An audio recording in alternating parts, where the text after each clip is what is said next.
الحمدللہ رب العالمین والصلاة والسلام على سید المرسلین اما بعد فاعوذ باللہ من الشیطان الرجیم بسم اللہ الرحمن الرحیم پڑھیے الصلاة والسلام علیک یا رسول اللہ وعلی آلک واصحابک یا حبیب اللہ الصلاة والسلام علیک یا نبی اللہ وعلی آلک واصحابک یا نور اللہ۔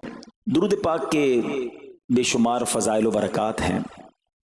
القول البدیع میں ہے حضرت ابو عباس احمد بن منصور رحمت اللہ تعالی علیہ کو انتقال کے بعد کسی نے خواب میں دیکھا کہ وہ سر پر موتیوں کا تاج سجائے، جنتی لباس میں ملبوس، شیراز کی جامع مسجد کے محراب میں کھڑے ہیں۔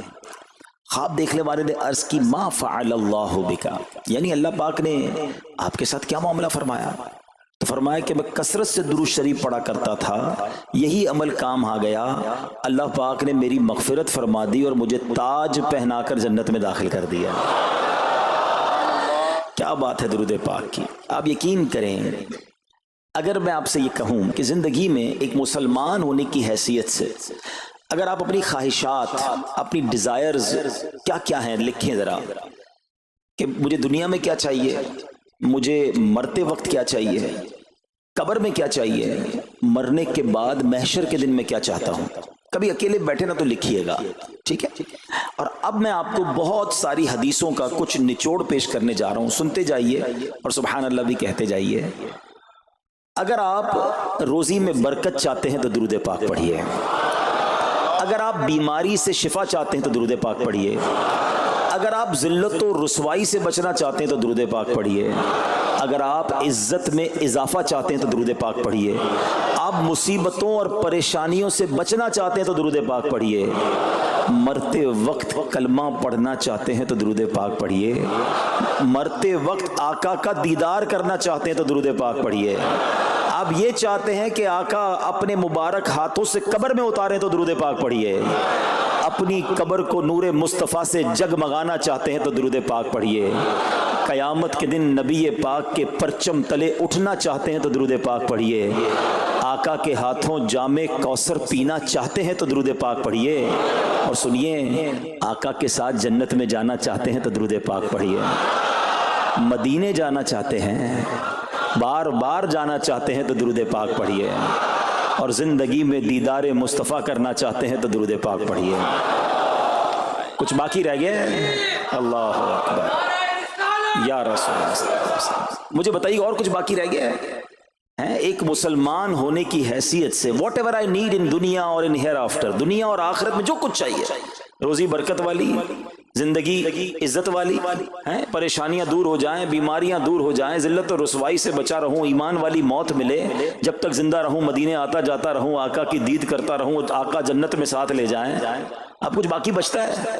اب یقین کریں میں نے اپنی طرف سے نہیں بتایا، یہ جن کا کچھ مطالعہ ہے تو ان کو یاد آ رہا ہوگا کہ اس ہر جملے کے پیچھے کوئی نہ کوئی ایک روایت یا کوئی نہ کوئی حدیث موجود ہے، یعنی یہ سارے انعامات دنیا کے، قبر کے، حشر کے، یہ سارے انعامات نبی پاک نے درود پاک کی فضیلت میں بیان فرما دیے ہیں۔ یہ ایسے ہی شاعر نے نہیں کہا کہ ہر درد کی دوا ہے صلی علی محمد، تعویذ ہر بلا ہے صلی علی محمد صلی اللہ علیہ وسلم۔ پھر کیوں نہیں پڑھتے؟ یعنی اتنے سارے مسئلے حل ہو جائیں ایک ہی وظیفے سے۔ لوگ پوچھتے رہتے ہیں کوئی وظیفہ بتا دیں، روزی میں برکت کا بتا دیں، پریشانی دور ہو جائے بتا دیں، مدینے کا کوئی وظیفہ بتا دیں، اور یہ سارے وظیفے درود پاک میں چھپے ہوئے ہیں۔ پکڑ لو نا درود پاک، پھر دیکھیں اس کی کیسی برکتیں آپ زندگی میں دیکھیں گے، آپ کا چہرہ شاش بشاش ہو جائے گا، آپ کی طبیعت فریش ہو جائے گی، آپ کو مزے کو مزہ آ جائے گا۔ بس درود پاک کی کثرت پڑھتے رہا کریں، پڑھتے رہا کریں، انشاءاللہ برکتیں ہی برکتیں۔ میں بھی نیت کروں، آپ بھی نیت کریں۔ ایک اور خوبصورت بات بتاؤں، جو بڑی خوبصورت آیت ہے، میں سمجھتا ہوں شاید دنیا بھر کے عاشقان رسول کو یہ کم از کم آیت تو سب کو یاد ہوگی۔ کون سی آیت؟ ان اللہ وملائکتہ یصلون علی النبی یا ایھا الذین آمنوا صلوا علیہ وسلموا تسلیما. مل کر درود پاک. اللہم صل علی سیدنا و مولانا محمد طب القلوب ودوائها وعافیت الابدان وشفائها ونور الابصار وضیائها وعلی آلہ وصحبہ وبارک وسلم. اب یہ جو آیت درود ہے نا، شعبان کے مہینے میں نازل ہوئی ہے، تو چلو نیت کر لیں انشاءاللہ اب سے روزانہ کثرت سے درود پاک پڑھیں گے انشاءاللہ. آئیے مل کر محبت کے ساتھ ایک بار پھر درود پاک. صلو علی الحبیب صلی اللہ تعالی علی محمد صلی اللہ علیہ وسلم. مشہور صحابی حضرت ابو ہریرہ رضی اللہ تعالیٰ عنہ فرماتے ہیں کہ ایک مرتبہ میں رسول اکرم نور مجسم صلی اللہ تعالی علیہ وآلہ وسلم کی اقتداء میں نماز عشاء پڑھ کر واپس جا رہا تھا. میں نے دیکھا کہ ایک عورت اپنے آپ کو پوری طرح ڈھانپ کر سڑک کے ایک کنارے پر کھڑی ہے اور اس نے مجھے پکارا کہ اے ابو ہریرہ ذرا میری بات سنو. آپ کہتے ہیں میں قریب گیا، میں خلاصہ عرض کر رہا ہوں. تو اس عورت نے کہا کہ مجھ سے بہت بڑا گناہ ہو گیا ہے، کیا میری توبہ قبول ہوگی؟ حضرت ابو ہریرہ نے اس سے سوال کیا کہ کیا گناہ ہو گیا؟ اس نے گناہ کی تفصیل بتائی، کافی بڑا گناہ تھا. آپ نے کہا کہ تو ہلاک ہو گئی اور تو نے دوسروں کو بھی ہلاکت میں ڈال دیا، اتنا بڑا گناہ کیا، اب تم توبہ کی امید رکھتی ہو؟ اللہ پاک کی قسم تیری توبہ قبول نہیں ہوگی. جب آپ نے یہ کہا تو وہ عورت خوف خدا سے کانپنے لگی اور اتنا زور سے کانپی کہ کانپتے کانپتے وہ بے ہوش ہو گئی. آپ نبی پاک کی بارگاہ میں آ گئے. اب آپ کو خیال آیا کہ یار میں نے اس کو کہہ تو دیا، مگر میں نے اللہ کے نبی صلی اللہ علیہ وسلم سے مشورہ تو نہیں کیا، پیارے آقا سے پوچھا تو نہیں.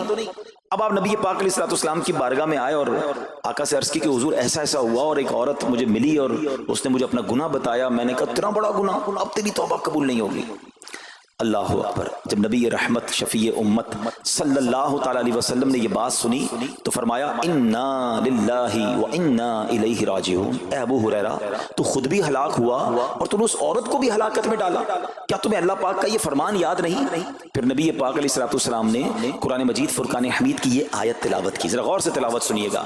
اللہ کریم ارشاد فرماتا ہے بسم اللہ الرحمن الرحیم الا من تاب وآمن وعمل عملا صالحا فأولئك يبدل الله سيئاتهم حسنات وكان الله غفورا رحيما. ترجمہ کنز العرفان. مگر جو توبہ کرے اور ایمان لائے اور اچھا کام کرے تو ایسوں کی برائیوں کو اللہ نیکیوں سے بدل دے گا اور اللہ بخشنے والا مہربان ہے. حضرت ابو ہریرہ نے جب یہ آیت کریمہ سنی اور پیارے آقا علیہ السلام کا یہ فرمان سنا تو آپ کو احساس ہوا کہ میں نے غلط مسئلہ بیان کر دیا ہے. آپ پر یہ احساس اتنا غالب ہو گیا کہ آپ مدینہ منورہ کی اب گلیوں میں آواز لگانے لگے. ایک عورت نے مجھ سے رات ایک مسئلہ پوچھا تھا، کوئی بتا سکتا ہے وہ عورت کون ہے؟ آپ سارا دن مدینے کی گلیوں میں آواز لگاتے رہے مجھے اس عورت کا پتہ بتاؤ جس نے مجھ سے مسئلہ پوچھا تھا. اب رات ہوئی تو وہ عورت آپ کو کل والی جگہ پر پھر کھڑی مل گئی. آپ فوراً اس عورت کے پاس پہنچے، اسے نبی پاک کا فرمان سنایا اور کہا تمہیں مبارک ہو، اگر تم توبہ کرو گی تو اللہ تمہاری توبہ قبول فرما لے گا. اب یہ عورت اتنی خوش ہوئی کہ مارے خوشی کے کہتی ہے کہ میرا ایک باغ ہے، میں نے اپنے گناہ کے کفارے میں وہ باغ راہ خدا میں صدقہ کر رہی ہوں. یہ پورا باغ ہے ابو ہریرہ میں اللہ کی راہ میں صدقہ کرتی ہوں. اللہ اکبر. اے میرے پیارے اسلامی بھائیوں، اس ایک واقعے میں ہمارے لیے بہت کچھ ہے. پہلے تھوڑا سا تربیت کے مدنی پھول ذرا سمجھیے کہ اتنی بڑی ہستی ہیں سیدنا ابو ہریرہ رضی اللہ تعالیٰ، لیکن جیسے انہیں پتا چلا کہ میں نے یہ مسئلہ تو بیان کر دیا ہے مگر نبی پاک علیہ السلام سے پہلے اس کا حکم تو پوچھ لیتا، یہ ہمیں کیا درس دے رہا ہے کہ بغیر علم کے اپنی طرف سے شرعی مسئلہ بیان نہیں کرنا چاہیے. جو بغیر علم کے دینی مسئلے بتاتا ہے وہ خود بھی ہلاک ہوتا ہے اور دوسروں کو بھی ہلاکت میں ڈالتا ہے. ہاں میں بتاتا ہوں نا اس کا مسئلے کا حل کیا، حالانکہ خود کہیں پڑھا نہیں ہوتا. تو جب تک آپ کو علم نہیں ہے، آپ جانتے نہیں ہیں، تو کسی مسئلے کو بیان نہیں کرنا چاہیے. دوسری بات کہ اگر خدا نہ خواستہ کوئی غلط مسئلہ بتا بیٹھا یا بتا تو درست رہا تھا، بتاتے بتاتے غلطی کر بیٹھا، تو اسے چاہیے کہ ازالہ کرے، فوراً اس کا جو بھی ازالہ بنتا ہے وہ کرے. سیدنا ابو ہریرہ رضی اللہ عنہ کا ازالہ تو دیکھیں کہ آپ کو جیسے ہی پتا چلا کہ اصل مسئلہ یہ ہے، اب آپ مدینے کی گلیوں میں صدا لگا رہے ہیں، تلاش کر رہے ہیں، پورا دن ڈھونڈتے رہے اس خاتون کو کہ میری سے غلطی ہو گئی، میں نے اس کو غلط مسئلہ بتایا، تاکہ اس کو تلاش کر کے اس کو درست مسئلہ بتایا جائے. اللہ اکبر. صحابہ کرام کی ادائیں بھی کتنی نرالی نرالی ہوتی ہیں، اللہ ان کا صدقہ عطا فرما دے۔ اب ہوتا کیا ہے کہ کبھی کوئی غلط مسئلہ بیان ہو گیا یا بیان میں، مشورے میں، درس میں کوئی غلطی ہو گئی، غلطی پتہ چل جائے، اب شرم آتی ہے کہ کیسے کہوں مجھ سے غلطی ہو گئی ہے، میں تو اتنا بڑا مبلغ بن کے گیا تھا، میں نے تو جناب اتنے پبلک میں بیان کیا تھا، اب میں کیسے بتاؤں کہ جناب میں نے یہ غلط پڑھ دیا یا غلط بیان کر دیا۔ حضرت ابو ہریرہ سب سے زیادہ جن کو حدیثیں یاد ہے، مگر سچ بتائیں بات سمجھنے والی پتہ کیا ہے؟ جو لوگ یہ سمجھتے ہیں نا کہ یار غلطی ماننے سے عزت کم ہو جاتی ہے، سچ بتاؤ آج 1450 سال بعد حضرت ابو ہریرہ کا یہ واقعہ سن کے ہمارے دلوں میں ان کی عزت کم ہو رہی ہے، بڑھ رہی ہے؟ Simple is that. غلطی ماننے سے انسان جو ہے وہ نیچا نہیں ہوتا۔ اللہ میرے پیر و مرشد کو سلامت رکھے، جن کی برکت سے لاکھوں علماء بن گئے ہیں، مگر آپ اپنے مدنی مذاکرے میں اپنے ساتھ علماء کرام، مفتیان کرام کو بٹھاتے ہیں، اور اگر کوئی توجہ دلاتا ہے تو لائیو چینل پر آپ فرماتے ہیں کہ یہ مسئلہ یوں نہیں یوں ہے، کوئی عزت کم نہیں ہوتی جناب۔ تو سبحان اللہ، دو باتیں سیکھنے کو ملی کہ پہلے بتانا ہی نہیں ہے، اگر نہیں آتا تو اپنی بڑائی مارنے کے لیے بندہ کہہ دے مجھے نہیں معلوم، واللہ عالم میں نہیں جانتا، اور اگر آپ کو لگتا ہے میں صحیح بتا رہا ہوں اور پھر بعد میں کوئی توجہ دلا دے کہ آپ نے غلطی کی ہے تو پھر اس کو بالکل مانے بھی اور اس کا ازالہ کریں۔ اچھا، اب علماء کرام نے بڑے پیارے طریقے بتائے۔ پہلے تو ظاہر یہ تھا کہ بھائی پبلک میں بیان کیا تو پبلک میں جا کر یا گلیوں میں جا کر آپ نے اعلان کیا، اب تو سوشل میڈیا کا زمانہ ہے، کچھ ویڈیو بنا کے ڈال رہے ہوتے ہیں، انسٹاگرام تو ٹویٹر تو پتہ نہیں کیا کیا چیزیں، موبائل فون، فیس بک، یوٹیوب، تو اب غلط غلط مسئلے لوگ شیئر کر رہے ہیں۔ ایک یہ بڑا مسئلہ پتہ کیا ہو گیا، ہمارے موبائل پہ جیسے ہی کوئی ویڈیو کلپ آیا، کسی کا بھی آیا یا کوئی پوسٹ آ گئی، کوئی فضیلت ہی آ گئی، نہ چیک کرنا ہے نہ کچھ کرنا ہے، اس کو فوراً فارورڈ کر دینا ہے۔ حالانکہ اس میں بعض اوقات غلط مسئلے ہوتے ہیں، بعض اوقات غلط حدیثیں ہوتی ہیں، ہمیں پتہ ہی نہیں ہوتا، ہم سمجھتے ہیں آگے شیئر کر دیں۔ اچھا، شیئر کرنے والوں کا بھی بڑا مسئلہ ہے، اگر کوئی وظیفہ، کوئی نفل، کوئی بھی چیز ہے، خود پڑھنی نہیں ہے، آگے 100 لوگوں کو بھیج دینی ہے، پہلے خود تو پڑھو۔ اچھا، خود بھی پڑھنے سے پہلے کہاں چیک کروایا؟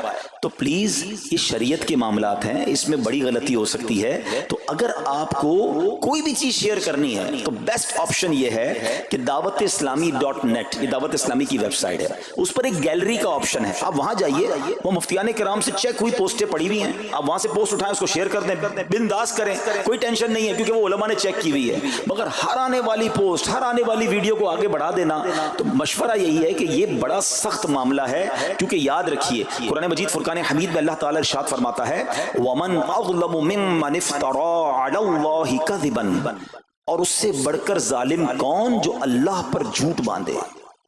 اچھا، اس کے بارے میں علماء فرماتے ہیں کہ اللہ پر جھوٹ باندھنے والا سب سے بڑا ظالم ہے۔ جب ہم کسی کو دینی مسئلہ بتاتے تو اس کا مطلب کیا ہوتا ہے کہ اللہ نے فرمایا یا اللہ کے حبیب علیہ السلام نے فرمایا، اس کا مطلب اگر ایسا نہیں ہے تو یہ اللہ پر جھوٹ باندھنا ہو گیا نا۔ ہم نے تو کہا مجھے تو پتہ نہیں تھا، کسی نے پوسٹ بھیجی تھی، کسی نے بتایا تھا، اچھا میں نے کہیں سنا تھا۔ اب کئی لوگوں کی تو عادت پتہ کیا ہے، ان کے ساتھ بیٹھو نا تھوڑی دیر بعد کہیں گے اللہ یہ فرماتا ہے، اللہ نے قرآن میں یہ فرمایا، پوچھو کدھر فرمایا، بولا یہ نہیں پتا، اللہ قرآن میں یہ کہتا ہے۔ بھائی کہاں کہتا ہے بتاؤ نا، آیت دکھاؤ، اللہ نے فرمایا یہ کرنا چاہیے، بھائی کہاں فرمایا؟ اپنی طرف سے۔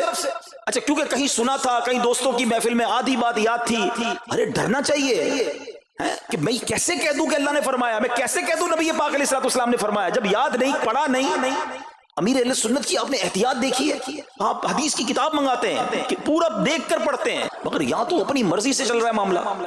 خدا کے واسطے ہم سمجھ رہے ثواب کما رہے ہیں، اور ایسا نہ ہو کہ گناہ جاریہ والے کام ہو رہے ہوں۔ تو میں نے آپ کو آسان حل بتا دیا کہ دعوت اسلامی کے جو آفیشیل سوشل میڈیا کے پیجز ہیں، اگر آپ کو شوق ہے تو وہاں سے کوئی پوسٹ اٹھا لیں، وہاں سے کوئی چیز اٹھائیں اور اس کو شیئر کریں۔ باقی خدا را ان کاموں کو اپنی مرضی سے آگے نہ کریں، کہیں ہم گناہ گار نہ ہوں۔ تو ایک بات تو ہمیں اس پورے واقعے سے سیدنا ابو ہریرہ رضی اللہ تعالیٰ کو جو انداز، آپ کی عاجزی، آپ کا ازالہ کرنا، آپ کا اس عورت کو تلاش کرنا، یہ سکھا رہا ہے کہ مسئلہ غلط بیان کرنا کتنا بڑا مسئلہ ہے۔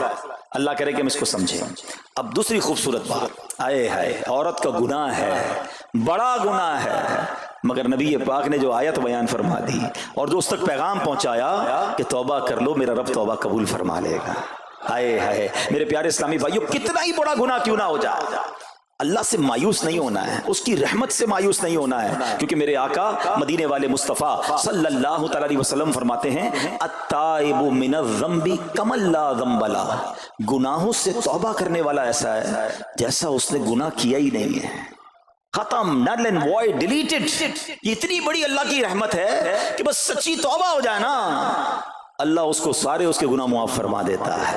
حضرت عبداللہ ابن عبید رحمت اللہ تعالی سے روایت ہے فرماتے ہیں کہ اللہ پاک کے نبی اور ہم سب انسانوں کے والد محترم حضرت آدم علیہ السلام نے اللہ پاک کی بارگاہ میں عرض کی، اے رب عز و جل، تو نے شیطان کو میرا دشمن بنایا ہے، لیکن میری اولاد اس کا مقابلہ کرنے کی طاقت نہیں رکھتی۔ تو اللہ پاک نے فرمایا، اے آدم، آپ کی اولاد میں قیامت تک جو بھی انسان پیدا ہوگا میں اس کے ساتھ ایک محافظ فرشتہ مقرر فرما دوں گا جو انسان کے لیے شیطان کی جو چال ہے اس سے اس کی حفاظت کرے گا۔ حضرت آدم علیہ السلام نے عرض کی، مولا مزید کرم فرما۔ اللہ پاک نے فرمایا، اے آدم، آپ کی اولاد کو ایک نیکی کا اجر 10 گنا ملے گا۔ نیکی ایک کریں گے، اجر ملٹیپلائی بائی 10 ہو جائے گا۔ اور پھر اللہ نے فرمایا اس پہ مزید بڑھاؤں گا، جبکہ گناہ کوئی ایک کرے گا تو اس کے نامہ عمل میں ایک ہی گناہ لکھا جائے گا۔ اللہ کی شان دیکھو، ایک نیکی اجر 10 گنا، گناہ ایک لکھا بھی ایک جائے گا۔ حضرت آدم علیہ السلام نے عرض کی، مولا اور کرم کر دے۔ دیکھو شروع سے ہم پر مہربانیاں ہیں۔ حضرت آدم علیہ السلام بھی اپنی اولاد کے لیے اللہ کی بارگاہ میں عرض کر رہے ہیں۔ اللہ پاک نے فرمایا، اے آدم، جب تک روح انسان کے بدن میں رہے گی میں اس کی توبہ قبول کرتا رہوں گا۔ جب تک زندہ ہے نا، جب تک توبہ کر لے اس کی توبہ قبول ہو جائے گی۔ اللہ اکبر، کتنا کریم ہمارا مولا ہے، ہمارا پروردگار کیسا رحیم ہے۔ جب بھی گناہ ہو جائیں فوراً اللہ کی بارگاہ میں حاضر ہو جایا کرو، اپنی غلطی کا اقرار کر کے شرمندہ ہو جایا کریں، انشاءاللہ کریم توبہ قبول ہوگی اور گناہوں کی میل سے دامن صاف ہو جائے گا۔ ارے توبہ جب ہو جائے نا اور بندہ سچی توبہ کر لے، دیکھو اللہ کیسا کریم ہے، کیسا کرم کرتا ہے۔ ایک بزرگ کے بارے میں آتا ہے، حبیب عجمی رحمت اللہ تعالی علیہ ان کا نام تھا۔ ابھی بہت بڑے آپ اللہ کے ولی گزرے ہیں، بصرہ کے رہنے والے تھے، مگر توبہ سے پہلے آپ کی زندگی بڑی عجیب تھی۔ آپ بڑے امیر آدمی تھے، لوگوں کو قرضہ دیا کرتے تھے مگر سود پر قرضہ دیا کرتے تھے، سود لیا کرتے تھے۔ حال ایسا تھا کہ جب کسی سے سود لینے جاتے تھے یا قرضہ لینے جاتے تھے، وہ پیسہ نہ دیتا، لیٹ ہو جاتا تو اس سے جرمانہ وصول کر لیا کرتے تھے۔ ایک مرتبہ ایک مقروض کے دروازے پر گئے، وہ مقروض تو گھر پہ نہیں تھا، اس کی بیوی تھی، تو کہا میرا شوہر تو آج گھر پر نہیں ہے، نہ ہی میرے پاس رقم ہے کہ آپ کو دوں۔ آپ نے کہا مجھے تو چاہیے، کچھ نہ کچھ تو جرمانہ دینا ہوگا۔ تو اس نے کہا ہم نے ایک بکری ذبح کی ہے، گوشت تو سارا بانٹ دیا، کھا لیا، اس کا سر موجود ہے۔ آپ نے کہا یہی دے دو۔ سود میں پیسے نہیں ملے تو بکری کا سر لے آیا۔ اچھا، اب جب بکری کا سر لے کر آئے تو اپنی زوجہ کو کہا کہ پکاؤ اس کو، تو زوجہ بولی گھر میں نہ لکڑیاں ہیں نہ دوسرا راشن ہے۔ چنانچہ اب لکڑیاں اور دوسرا راشن وغیرہ بھی دیگر مقروضوں کے گھر گئے اور وہاں سے سود میں کسی سے لکڑیاں پکڑ لی، کسی سے دوسرا راشن مسالہ وغیرہ چیزیں پکڑ لی، وہ بھی لے آئے، کہا لو پکاؤ۔ اب زوجہ نے ہانڈی بنائی، ابھی کھانا تیار ہو رہا تھا کہ اتنے میں ایک بھکاری آ گیا۔ حضرت حبیب عجمی نے اس وقت تو توبہ نہیں کی تھی، اس بھکاری کو بھی باتیں سنا کر نکال دیا، گھر سے نکال دیا۔ اب کھانا تیار ہو گیا، کھانے کے لیے بیٹھے، مگر جیسے ہی زوجہ نے ہانڈی کا ڈھکن اٹھایا نا تو وہ سالن جو تھا بکری کے سر کی بجائے پورا سالن خون سے بھرا ہوا تھا۔ زوجہ نے پکار کر کہا کہ دیکھو تمہارے اعمال کا نتیجہ، تمہاری کنجوسی کا نتیجہ، پوری ہانڈی خون سے بھری ہوئی ہے، سود کا مال تھا نا۔ اب ہانڈی کا یوں خون میں بدل جانا آپ کے دل پر بڑی تنبیہ ہوئی، بڑا اثر ہوا کہ یہ میں کیا کر رہا ہوں، میں کون سی روزی کما رہا ہوں۔ اللہ سے جنگ ہے نا سود کا کام کرنے والا، وہ تمام لوگ سوچیں جو سود کا کام کرتے ہیں۔ اب جب آپ کے دل پہ چوٹ لگی تو آپ نے اب توبہ کرنے کا ارادہ کیا کہ بہت ہو گیا، اللہ کو بڑا ناراض کر لیا۔ تو آپ حضرت حبیب عجمی اب باہر نکلے کہ حضرت امام حسن بصری کی بارگاہ میں جاتے ہیں اور وہاں جا کر توبہ کرتے ہیں۔ مگر جیسے ہی آپ باہر نکلے نا تو کچھ بچے کھیل رہے تھے، کھیلتے ہوئے بچے نے آواز لگائی جلدی سائڈ پہ ہو جاؤ، دور ہو جاؤ، حبیب عجمی سود خور آ رہا ہے، کہیں ایسا نہ ہو کہ اس کے قدموں کی دھول ہم پر پڑے اور ہم بھی بدبخت ہو جائے۔ پھر دل پر چوٹ لگی کہ یار بچہ مجھ سے نفرت کرتا ہے، ایسا کام کرتا ہوں میں، اللہ بھی ناراض، اللہ کے بندے بھی ناراض، اور دل پر چوٹ لگی۔ حضرت حسن بصری رحمت اللہ تعالی کی خدمت میں گئے، بڑی سچی توبہ کی، اللہ کو راضی کرنے کے لیے پکی نیت کی، ابھی توبہ کی ہے، کوئی بڑی نیکیاں نہیں کر لی، واپس آ رہے ہیں۔ جیسے ہی واپس آ رہے ہیں تو دیکھا کہ وہی بچے کھیل رہے ہیں۔ اب ان بچوں میں کسی نے آپ کو دیکھا تو کہا کہ اب حبیب توبہ کر کے آ رہے ہیں، دور ہو جاؤ، کہیں ہمارے قدموں کی دھول ان پر نہ پڑ جائے تو ہم گناہ گار نہ ہو جائیں۔ تھوڑی دیر پہلے یہ بچے کہہ رہے ہیں کہ دور ہو جاؤ، ان کی دھول پڑ گئی تو ہم بدبخت ہو جائیں گے، سود خور جا رہا، ارے ابھی توبہ کی ہے۔ اور اللہ نے اپنے بندوں اور مخلوق کے دل میں کیسی محبت ڈال دی کہ بچے کہہ رہے ہیں دور ہو جاؤ، ہمارے قدموں کی دھول حضرت حبیب پر نہ پڑ جائے، ہم گناہ گار نہ ہو جائیں۔ اب جناب بڑا دل پہ اور اثر ہوا کہ مالک تیری قدرت، ابھی تو توبہ کی ہے اور میری نیک نامی کا اعلان تو نے اپنی مخلوق سے کروا دیا، سب کے حقوق ادا کیے، سودی لین دین تھا سب ختم کیا، اللہ پاک کی عبادت میں مصروف ہو گئے، اللہ نے ولایت کا سرتاج بنا دیا۔ اپنا ولی بنا دیا۔ اے میرے پیارے اسلامی بھائیوں، یہ ہے توبہ۔ اللہ اکبر۔ اے میرے پیارے اسلامی بھائیوں، پتہ یہ چلا کہ عزت دوبارہ مل جاتی ہے، شرط صرف ایک ہے کہ آدمی صحیح راستہ اختیار کر لے۔ اولیاء کرام کی سیرت پڑھ کر دیکھیں، ہزاروں اولیاء کرام ایسے ہیں جو توبہ سے پہلے گناہوں میں مشغول تھے، معاشرے میں انہیں بری نگاہ سے دیکھا جاتا تھا، لوگ ان سے نفرت کیا کرتے تھے، مگر جب اللہ کی طرف آ گئے تو کیا کمال ہوا کہ اب جناب لوگوں کے دلوں میں تو دلوں میں، جانوروں کے دلوں میں بھی اللہ نے اپنی مخلوق کے دلوں میں ان کی عزت ڈال دی، کیونکہ عزت کس کے پاس ہے؟ رب کے پاس ہے۔ دلوں کا اختیار کس کے پاس ہے؟ وہ رب کے پاس ہے۔ آسمان ولایت کا ایک اور چمکتا ستارہ حضرت فضیل بن عیاض رحمت اللہ تعالی علیہ توبہ سے پہلے ڈاکو تھے۔ جی ہاں، آپ کتنا بڑا نام ہے ولیوں میں، مگر آپ ایک ڈاکو تھے، اور یہ کوئی کہانی نہیں، واقعی حقیقت ہے کہ رات کو جب بچہ سوتا نہیں تھا تو مائیں کہا کرتی تھیں بیٹا سو جاؤ ورنہ فضیل ڈاکو آ جائے گا۔ جس راستے پر آپ ہوتے تھے لوگ ڈر کے مارے اس راستے سے نہیں گزرتے تھے، مگر جب آپ نے توبہ کی، جن کا مال لوٹا تھا واپس کیا اور سارے حقوق ادا کیے، نیک کاموں میں مصروف ہو گئے، اللہ کی عبادت میں لگ گئے، حضرت فضیل بن عیاض نے وہ وقت بھی دیکھا کہ وقت کا بادشاہ کے دروازے پر کھڑا تھا اور انتہائی عاجزی سے عرض کر رہا ہے کہ حضور ملاقات کا وقت عطا فرما دیجئے۔ اللہ کی راہ پہ جو چل پڑے، سچی توبہ کر لے، اللہ پھر کیسی عزت عطا فرماتا ہے۔ حضرت بشر حافی کا واقعہ آپ کو یاد ہوگا، آپ توبہ سے پہلے شرابی تھے، شراب کے نشے میں دھت رہا کرتے تھے۔ بڑا خوبصورت واقعہ ہے کہ اللہ کے نام کی جب آپ نے تعظیم کی اور آپ کو یہ پیغام ملا کہ اے بشر تم نے ہمارے نام کو بلند کیا، ہم تمہارے نام کو بلند کریں گے، آپ نے توبہ کی، عبادت میں لگ گئے۔ اللہ تعالیٰ کی معرفت کا عالم یہ تھا کہ آپ ننگے پیر رہا کرتے تھے۔ حافی کہتے ننگے پیر رہنے والوں کو اب جب آپ ننگے پیر گلیوں میں گھوما کرتے تو اس شہر کے جانور راستے پر نجاست نہیں کرتے تھے۔ کیوں نہیں کرتے تھے؟ کہ حضرت بشر ننگے پاؤں رہتے ہیں، کہیں ان کے پیر گندے نہ ہو جائیں۔ ارے وہ شخص جو توبہ سے پہلے شرابی ہے اب جانور بھی ادب کر رہے ہیں، بلکہ عالم یہ تھا کہ ایک چرواہے کے ایک جانور نے راستے پر گندگی کر دی تو اس نے کہا ہو نہ ہو لگتا ہے حضرت بشر کا انتقال ہو گیا ہے۔ جب معلوم کیا تو پتا چلا کہ ہاں حضرت بشر حافی کا انتقال ہو گیا۔ اللہ اکبر، گویا اللہ نے جانوروں کے دلوں کے اندر بھی ان کی عزت ڈال دی، کیونکہ انہوں نے رب کی بارگاہ میں سر جھکایا، انہوں نے دنیا والوں کی پرواہ نہ کی، انہوں نے رب کو راضی کرنے کی فکر کی۔ تو اے میرے پیارے اسلامی بھائیوں، یہ خیال دل سے نکال دو کہ جناب عزت پیسے سے ملتی ہے، عزت شہرت سے ملتی ہے، جناب سوٹ بوٹ ہو، ذرا اچھے کپڑے پہنوں، اچھی جناب لگژری گاڑی سے اتروں گا تب عزت ملے گی، ارے جناب مہنگا موبائل ہاتھ میں ہوگا تب عزت ملے گی، عالی شان کوٹھیوں میں رہوں گا تب عزت ملے گی۔ یہ بھول ہے تمہاری۔ آؤ قرآن کیا کہتا ہے، عزت کہاں سے ملے گی، عزت کس کو ملتی ہے؟ اللہ قرآن میں فرماتا ہے من کان یرید العزت فللہ العزت جمیعا۔ اللہ کہتا ہے، قرآن فرماتا ہے جو عزت کا طلبگار ہو تو ساری عزت اللہ ہی کے پاس ہے، ساری عزت اللہ کے پاس ہے۔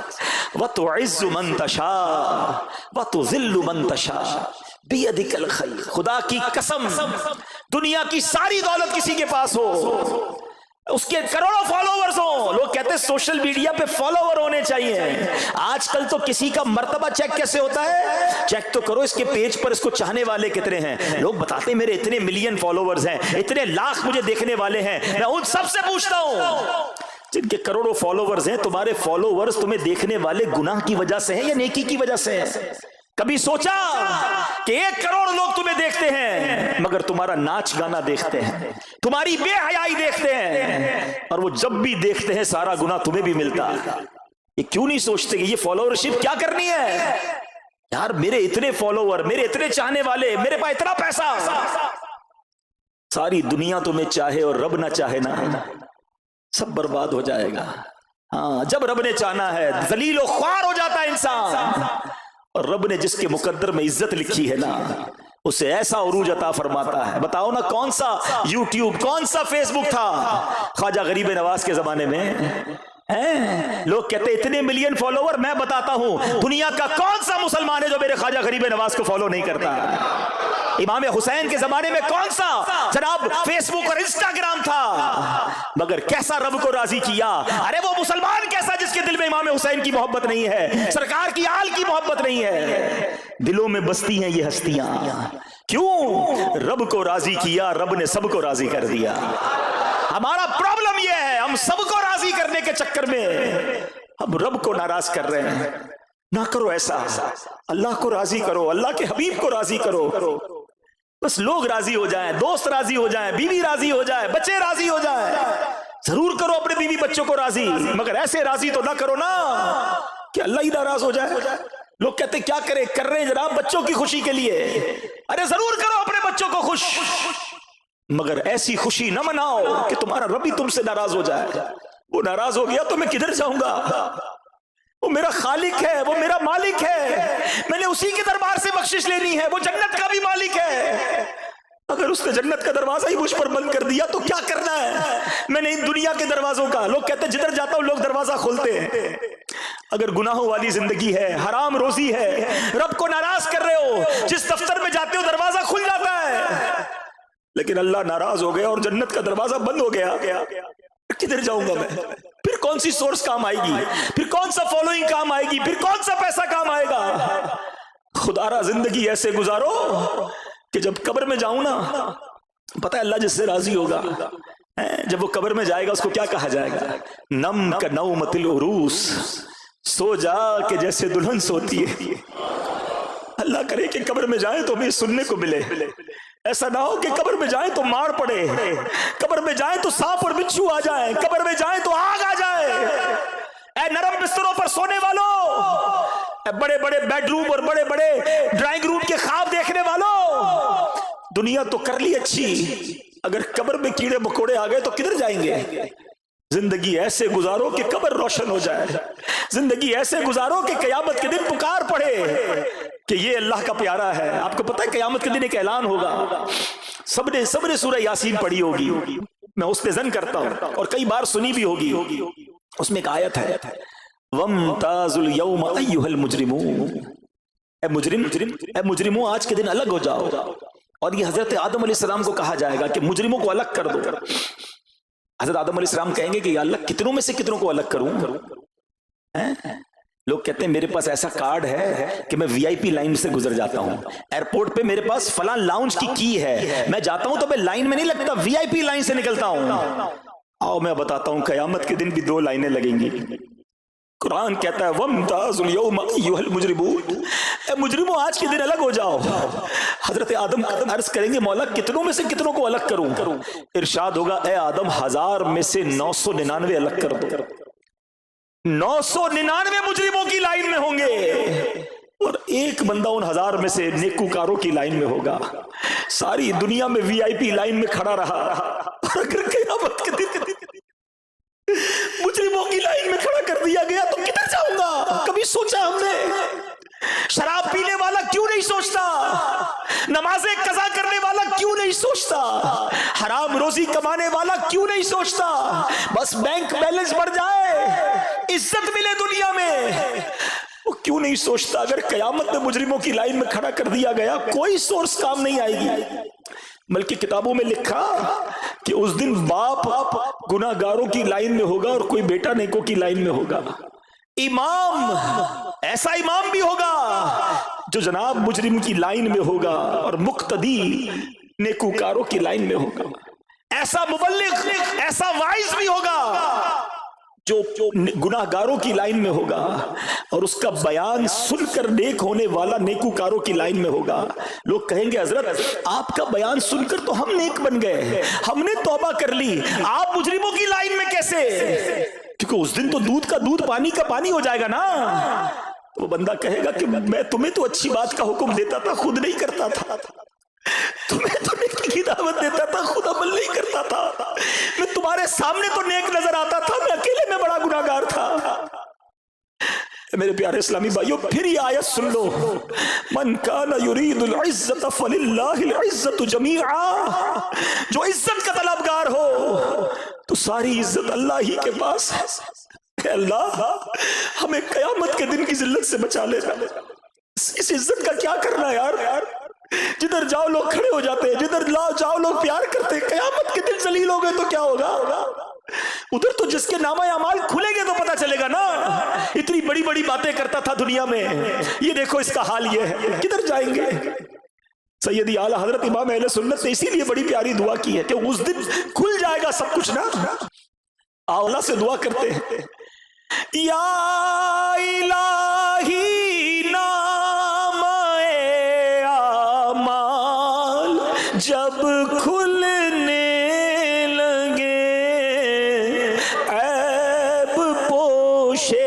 خلق ستارے خطا کا ساتھ ہو یا الہی رنگ لائیں جب میری بے باکیاں ان کی نیچی نیچی نظروں کی حیا کا ساتھ ہو یا الہی جب حساب خندائے بے جارولائے چشم گریانے شفیع مرتجا کا ساتھ ہو۔ پھنس گئے پیارے اسلامی بھائی، یقین کریں گناہوں کے دلدل میں ہم پھنستے جا رہے ہیں۔ کبھی کبھی تو سمجھ نہیں آتا کہ اتنے الجھے ہوئے معاملات ہیں، سرا کدھر سے ملے، کیسے نیکیوں کے راستے پہ چل پڑوں، کیسے اللہ کو راضی کروں، اتنے غلط کام ہیں، اتنی چیزیں ہیں۔ علماء بڑی پیاری بات فرماتے ہیں اللہ کی راہ کی طرف، راہ خدا کی بہت ساری منزلیں ہیں، مقام ورا، مقام زہد، مقام فقر، مقام صبر، توکل، رضا۔ کہتے ہیں ان تمام ساری منزلوں کا جو سرا ہے نا، پہلا قدم جو ہے وہ توبہ ہے۔ اگر آپ واقعی اللہ کی راہ کی طرف چلنا چاہتے ہو نا کہ بس یار میں کسی طرح تو اللہ کی طرف چل پڑوں، تو پہلا قدم جو ہے نا وہ توبہ ہے۔ آپ توبہ کریں، اللہ کریم راستہ کھول دے گا، پھر نیکیاں کرنا آسان ہوں گی، پھر انسان قریب ہوتا چلا جائے گا اللہ کی رحمت سے۔ لیکن پہلا قدم توبہ ہے، اور توبہ کرنے والے مومن کی مثال کیا ہے؟ سنو، ایک مرتبہ اللہ پاک کے نبی حضرت عیسیٰ علیہ السلام اپنے حواریوں کے ساتھ کہیں تشریف لے جا رہے تھے۔ ایک بہت خوبصورت حسین و جمیل پرندہ وہاں آیا اور آپ کے سامنے زمین پر لوٹ پوٹ ہونے لگا۔ اس نے اپنے آپ کو زمین پر اتنا رگڑا کہ اس کی خالی اتر گئی۔ اب وہ سرخ، گنجا اور انتہائی بدصورت نظر آنے لگا۔ اس کے بعد وہ بہتے پانی میں گیا، اس کے بعد وہ کیچڑ میں گیا، تو کیچڑ میں لوٹ پوٹ ہوا تو اور بدصورت ہو گیا۔ پہلے بال اتر گئے، اب جسم بھی گندا ہو گیا۔ اس کے بعد وہ بہتے پانی میں گیا، وہاں نہایا تو پہلے جیسا حسن لوٹ آیا، جسم سے کیچڑ بھی اتر گیا، کھال بھی نہیں آ گئی، پہلے جیسا ہو گیا۔ تو حضرت عیسیٰ علیہ السلام نے پتہ کیا فرمایا اپنے حواریوں سے کہ یہ پرندہ تمہارے لیے نشانی کے طور پر بھیجا گیا ہے، یہ مومن کی مثال ہے۔ مومن بندہ جب گناہ کرتا ہے نا، اپنے آپ کو بدصورت اور گندا کر لیتا ہے، پھر جب وہ توبہ کرتا ہے تو گناہوں کی سیاہی اس سے دور ہو جاتی ہے اور وہ پہلے جیسا حسین و جمیل ہو جاتا ہے۔ ہائے ہائے ہائے، ذرا غور کریں پیارے اسلام، ہم نے کیا کیا اپنے ساتھ؟ کبھی تصور تو کرنا، میں دنیا میں کس لیے آیا تھا؟ میرے دن رات کن کاموں میں گزر رہے ہیں؟ میری آنکھیں تو اللہ نے قرآن دیکھنے کو دی تھی، قرآن پڑھنے کو دی تھی، ان آنکھوں سے میں کیا دیکھ رہا ہوں؟ مجھے زبان ذکر اللہ کرنے کے لیے دی تھی، میں اس سے کیا بول رہا ہوں؟ میرے کان تلاوت اور نعت اور نیک باتیں سننے کے لیے تھے، میں سن کیا رہا ہوں؟ دن آنے والا ہے جب ملک الموت آئیں گے، میرے جسم سے میری روح کو کھینچ لیا جائے گا، مجھے اندھیری قبر میں اتار دیا جائے گا، پھر اللہ کی بارگاہ میں پیش ہوں گا، تو پھر میں کیا کر سکوں گا؟ پھر تو کوئی جواب نہیں ہوگا نا۔ آپ کو پتا ہے بندے کے پاس اللہ کریم کے دو راز ہیں۔ ایک بزرگ فرماتے ہیں کہ بندے کے پاس اللہ پاک کے دو راز ہوتے ہیں جنہیں اللہ پاک بندے کی طرف الہام فرماتا ہے۔ نمبر ایک، جب اپنی ماں کے پیٹ سے جب باہر آتا ہے نا، اللہ پاک فرماتا ہے اے میرے بندے، میں نے تجھے دنیا میں پاک اور صاف ستھرا نکال دیا ہے اور زندگی دے کر تجھے اس پر امین بنا دیا ہے، اب میں دیکھوں گا کہ تو امانت کی ذمہ داری کیسے نبھاتا ہے۔ اور جب اس کی روح نکلتی ہے نا تو اللہ پاک فرماتا ہے اے میرے بندے، تو نے میری امانت کے ساتھ کیا سلوک کیا؟ اگر تو نے اس کی حفاظت کی، وعدے پر قائم رہا اور اس وعدے کو قائم کر کے مجھ سے ملاقات کرے گا تو میں بھی اپنا کال پورا کروں گا، اور اگر تو نے اسے ضائع کر دیا تو میں بھی پکڑ فرماؤں گا۔ یہ جان جو ہے نا، یہ سانسیں، یہ امانت ہے، یہ ہماری نہیں ہے، یہ اللہ نے دی ہے نا۔ میں مثال دیتا ہوں آپ کو، کوئی بندہ بڑی قیمتی چیز رکھوائے، کوئی ہیرا رکھوا دے، کوئی قیمتی 15 20 لاکھ 25 لاکھ 50 لاکھ کی چیز رکھوائے کہ ذرا سنبھالو، اور آپ سے وہ کھو جائے، ڈبل ٹینشن، اتنی قیمتی چیز میں نے کھو دی، اور اب جس نے امانت رکھوائی تھی وہ میرا کیا حال کرے گا؟ ایسا ہی ہے نا، یہ سانسیں اللہ نے دی ہیں، یہ زندگی اللہ نے دی ہے، اللہ نے اپنی عبادت کے لیے دی ہے، اسے راضی کرنے کے لیے دی ہے۔ ہم کیا کر رہے ہیں؟ ہماری سانسیں گناہوں میں، ہمارے دن گناہوں میں، راتیں گناہوں میں گزر رہی ہیں۔ ایک تو ان دنوں کو ضائع کر رہے ہیں، اور جب اللہ کی بارگاہ میں جائیں گے تو جواب کیا دیں گے؟ خدا را اس زندگی کی، ان انمول ہیروں کی قدر کیجئے، گناہ مت کیجئے، گناہوں کی عادتوں کو چھوڑ دیجئے۔ اے میرے پیارے اسلامی بھائیوں، ایسے ایسے نبی پاک کے فرامین ہے کہ سنے تو بندے کو خیال آتا ہے کہ یار ایسا کریم مولا ہے تو پھر میں کیوں نہ توبہ کر لوں۔ آقا فرماتے کل بنی آدم خطاؤن وخیر الخطائین التوابون، یعنی ہر آدمی سے خطا ہو جاتی ہے اور بہترین خطا کار وہ ہے جو توبہ کر لے۔ ہو گئی نا غلطی، مان لے، اے اللہ معاف کر دے، ہو گئی غلطی، بندہ ہوں نا تیرا، کمزور ہوں، اے اللہ ہو گئے گناہ، میں پھنس گیا مالک، مگر اب توبہ کرتا ہوں، اے کریم تو مجھے معاف کر دے۔ وہ بڑا پیارا، وہ بڑا کرم کرنے والا مولا ہے، مگر ہم توبہ تو کریں نا۔ یاد رکھیں ہم معصوم نہیں ہیں۔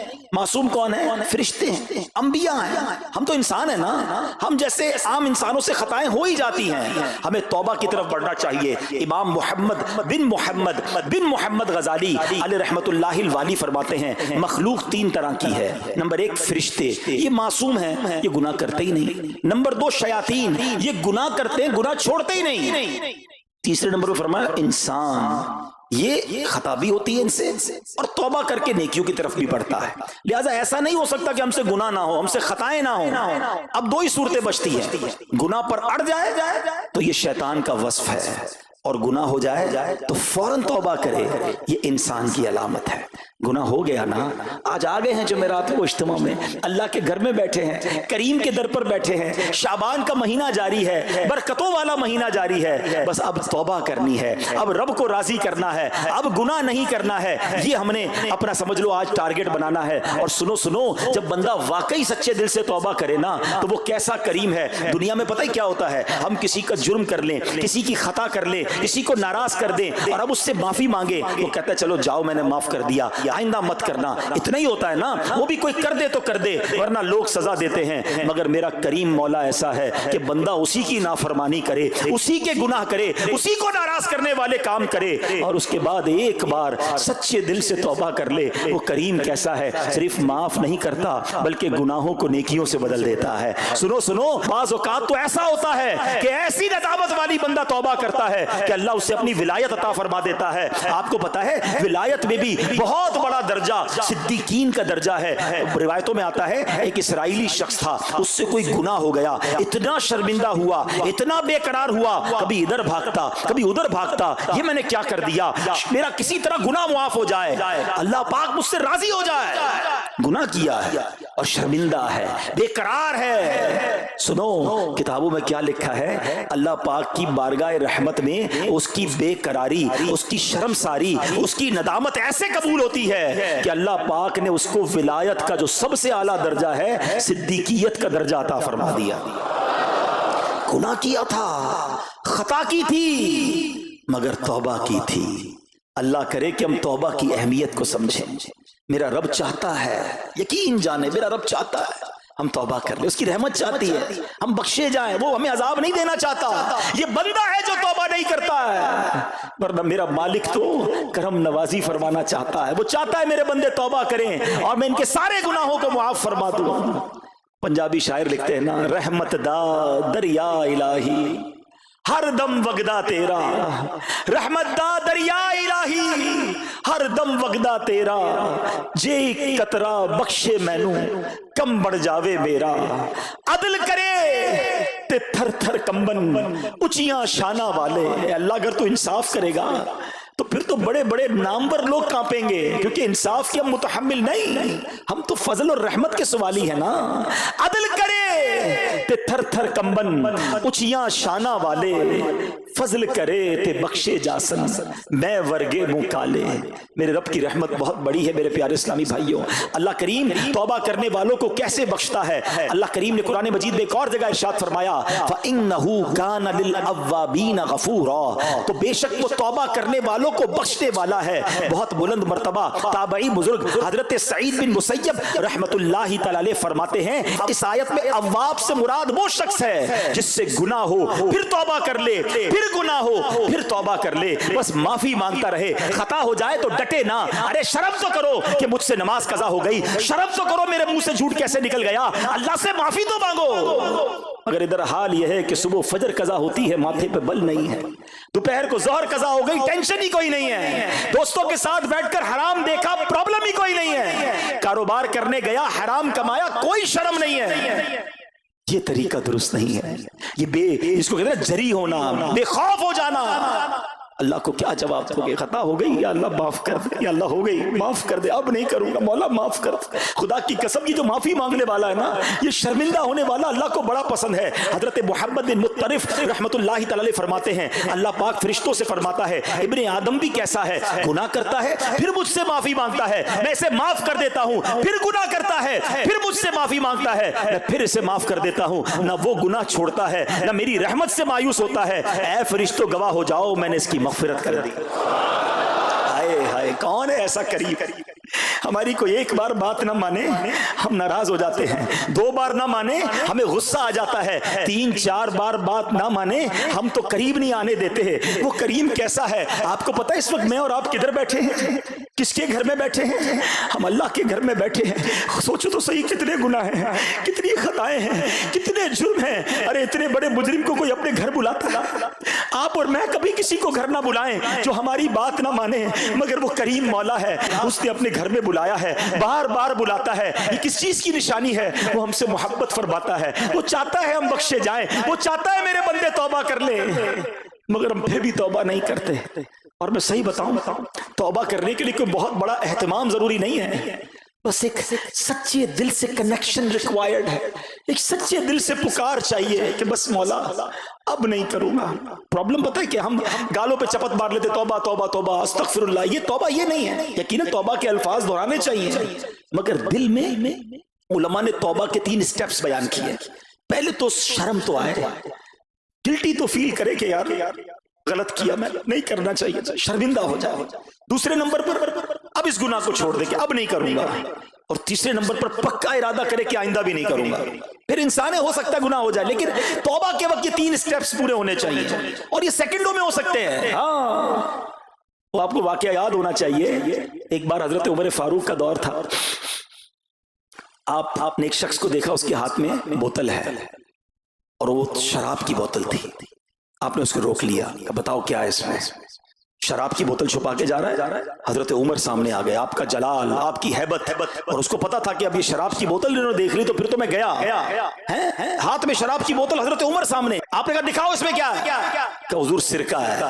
اس نے اس وقت جھوٹ بولا، شراب تھی، کیا کہا؟ سرکہ ہے۔ آپ نے کہا دکھاؤ بوتل۔ کتنی دیر لگی ہوگی؟ ذرا کانورسیشن میں وقت سوچو، سیکنڈز۔ اس بندے نے پتہ ہے سیکنڈز میں کام کیا کیا؟ اس نے دل ہی دل میں اللہ کو پکارا، یا اللہ آج عمر سے بچا لے، آج ذلیل ہونے سے بچا لے، یا اللہ اب شراب نہیں پیوں گا، میں تجھ سے پکا وعدہ کرتا ہوں، بس آج بچا لے۔ مجھے بتاؤ کتنی دیر لگی؟ ڈرتے ڈرتے بوتل آگے بڑھاتا ہے، حضرت عمر کے ہاتھ میں وہ بوتل جاتی ہے، وہ شراب کی بوتل سرکے میں بدل جاتی ہے۔ رب نے اس کے گناہ چھپا لیے، رب نے بچا لیا اس کو، رب نے ذلیل ہونے سے بچا لیا۔ ایسا ہے میرا مالک، وہ نہیں چاہتا ہم ذلیل ہوں، وہ نہیں چاہتا ہم رسوا ہوں، ہم کرتے لوگوں، یعنی وہ ہمارے گناہ چھپاتا ہے۔ رات کے اندھیرے میں کوئی گناہ کرتا ہے، دنیا والوں کو نہیں پتا ہوتا، مگر وہ بدبخت خود دوستوں کو آ کر بتاتا ہے میں نے رات میں وہ حرام کام کیا، وہ خود سوشل میڈیا پہ ڈالتا ہے میں نے یہ گندا کام کیا، تم بھی کرو۔ رب نہیں چاہتا، مگر ہم اپنے گناہوں کا اعلان کرتے نظر آتے ہیں۔ کیسا قریب ہے میرا مولا۔ حضرت موسیٰ کے دور کا واقعہ ہے نا، توبہ کے لیے کوئی بڑا اہتمام نہیں کرنا ہے، کوئی بڑا اجتماع نہیں، ایک لنک چاہیے، ایک کنیکشن چاہیے۔ حضرت موسیٰ کے دور میں بارش نہیں ہو رہی، شہر والوں کو جمع کیا، کہا چلو مل کر دعا کرتے ہیں۔ اب دعا ہو رہی ہے، 70,000 کا مجمع ہے، اللہ کے نبی دعا کر رہے ہیں، کوئی بادل نہیں آ رہا، کوئی بارش نہیں ہو رہی۔ کہ یا اللہ تیرے دربار میں ہاتھ اٹھائے حاضر ہیں، بارش نہیں ہو رہی۔ ارشاد ہوتا ہے اے موسیٰ تمہارے مجمع میں ایک بندہ ایسا ہے جو 40 سال سے میری نافرمانی کر رہا ہے، 40 سال سے خطائیں کر رہا ہے۔ اے موسیٰ جب تک وہ تمہارے اندر موجود ہے نا بارش نہیں ہونی۔ حضرت موسیٰ نے کہا یا اللہ میں کیسے اس کو تلاش کروں گا، میری آواز کیسے پہنچے گی اس تک؟ فرمایا موسیٰ تمہارا کام آواز لگانا ہے، پہنچانا ہمارا کام ہے۔ آپ کھڑے ہو گئے، آپ نے کہا اس مجمع میں ایک شخص ایسا ہے جو 40 سال سے اللہ کو ناراض کر رہا ہے، 40 سال سے نافرمانی کر رہا ہے، وہ نکل جائے ہمارے مجمع سے، کہ تو وہ شخص ہے کہ جس کی وجہ سے بارش نہیں ہو رہی۔ اب وہ بندے نے جب یہ بات سنی تو پہچان تو گیا کہ بات تو میری ہو رہی ہے۔ اس نے رائٹ دیکھا، بائیں دیکھا کہ شاید کوئی اور اٹھ جائے، کوئی نہیں اٹھا۔ وہ سمجھ گیا کہ میں ہی وہ خطا کار ہوں، لیکن وہ سوچنے لگا کہ آج میں کھڑا ہو گیا تو پورے شہر کو پتا چل جائے گا کہ میں اتنا بدبخت ہوں کہ میری وجہ سے بارش نہیں ہو رہی۔ اب اس بندے نے پتہ ہی کیا کام کیا، اس نے دل میں اب اللہ کو پکارا، اللہ آج معاف کر دے، اللہ آج پورے شہر کے سامنے ذلیل ہونے سے بچا لے، میں تجھ سے وعدہ کرتا ہوں اب گناہ نہیں کروں گا، اب خطا نہیں کروں گا، میرے مولا آج معاف کر دے، ذلیل ہو جاؤں گا۔ وہ تو ماں سے زیادہ چاہنے والا ہے نا، ہماری ماں کب چاہتی تھی ہم ذلیل ہوں؟ وہ تو رحمان ہے، رحیم ہے، ستار ہے۔ بادل آئے اور بارش برسنا شروع ہو گئی۔ حضرت موسیٰ نے کہا یا اللہ بندہ تو کوئی کھڑا نہیں ہوا، تو نے کہا تیرا نافرمان موجود ہے، تو نے کہا تیرا خطا کار موجود ہے، جب تک وہ نکلے گا نہیں بارش نہیں ہوگی۔ اے اللہ کھڑا ہو کے کوئی نہیں گیا، بارش کیسے شروع ہو گئی؟ اے موسیٰ اس بندے نے اب مجھ سے دوستی کر لی ہے، میرے اس نافرمان نے مجھ سے معافی مانگ لی ہے۔ حضرت موسیٰ نے کہا یا اللہ اب تو ملا دے، تیرا محبوب کون ہے، تیرا پیارا بندہ کون ہے جس نے تجھ سے دوستی کر لی؟ سنو کیسا کریم مولا ہے میرا رحمان رب۔ فرماتا ہے موسیٰ جب وہ گناہ گار تھا تب میں نے اس کا پردہ رکھا، اب تو میرا دوست ہو گیا، تجھے کیسے بتا دوں وہ کون ہے؟ ایسا ہے میرا مالک۔ پنجابی شاعر کہتے نا ہک گناہ میرے ماں پیوں ویکھن مینو عمری منہ نہ لاوے۔ میرے ماں باپ کو، ہمارے ماں باپ کو ہماری کوئی بڑی غلطی مل جائے گھر سے نکال دیتے، ڈانٹتے، مارتے۔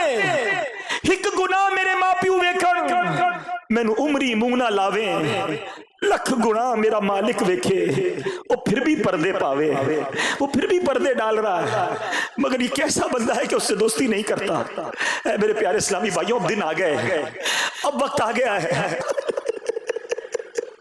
کر کے توبہ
توبہ ہی کرنا ہے نا، ہمارا کام تو ارادہ ہی کرنا ہے، مدد تو مالک نے کرنی ہے۔ اب اس سے یہی کہنا یا اللہ جو میرے بس میں نے کر لیا، میں نیت بھی کر رہا ہوں اللہ مدد تو نے کرنی ہے، طاقت تو نے دینی ہے، استقامت بھی تو نے دینی ہے۔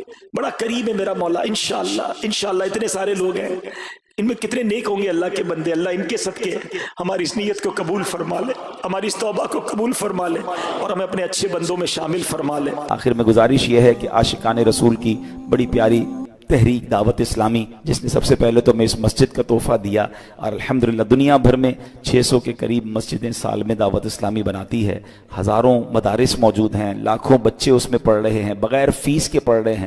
دعوت اسلامی کی برکت سے غیر مسلم مسلمان ہو رہے ہیں، ویلفیئر کے کاموں کے ذریعے ہزاروں لاکھوں لوگوں کی امداد دنیا بھر میں کی جا رہی ہے۔